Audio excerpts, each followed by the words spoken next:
Hello guys, good morning. So, kung nakikita nyo, nag-aalmusal na kami ni Little Warrior.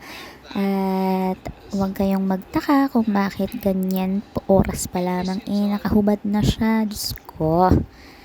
Alas 8 pa lang ng umaga, pagkatindi-tindi na ng init sa earth.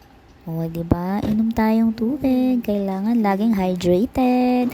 So, yun na nga. Hindi ko na ipinakita kung paano ako mag-ayos at nagbiyahe. So, nakarating na ako dito sa SM Aura. First time ni Ante. At ayan na nga, patingin-tingin pa ako sa paligid ko at naliligaw ako. So, nung makakita nga ako ng guard, hindi masamang magtanong guys. So, tinuro na nga kung saan ang kailangan kong puntahan. So, andito na ako sa 3rd floor. Diyos ko, makikita mo ang paligid ko, sosyalang sosyala. Nakakahiya naman sa antenyo. Nagmamadali pa ako dyan, pero grabe, ang lamig sa mall na to.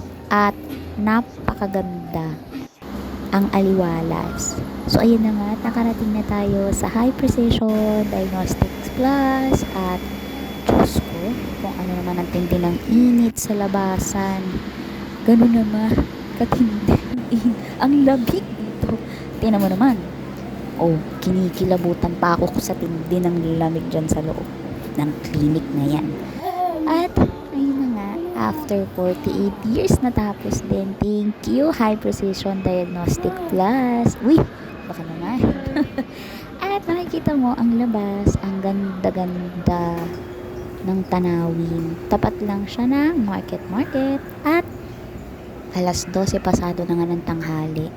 Naisipan kong maggala-gala. Yes, syempre, pagkakataon ko na to para maglibot. Napakaganda nga naman talaga dito. Andito ako sa pinakataas. Ayan, kung makikita nyo, oh, may mini golf course para sa kids at kids at heart. At nakikita nyo, grabe, ang tindi ng init dito. 'Di ba? For the content kasi, para lang may mai-content ang Inday. Pero hindi nga tinan mo, 'di ba? Ang ganda ng tanawin, ang ganda ng vibes. Yes, vibes. At ayan na nga, pupunta na tayo sa kabilang side. Makikita nyo ang ganda ng mga display, yung fountain, yung arts. At wag ka, kahit napakatindi ng init ng araw, may nagbi-pictorial. Yes, for the photo shoot. Syempre nga naman. At yun na nga, dahil nakaramdam na ako ng sobrang init, tayo ay mag-ice cream. At thank you sa pagsama sa akin ngayong araw na ito. Yun lang. Paalam!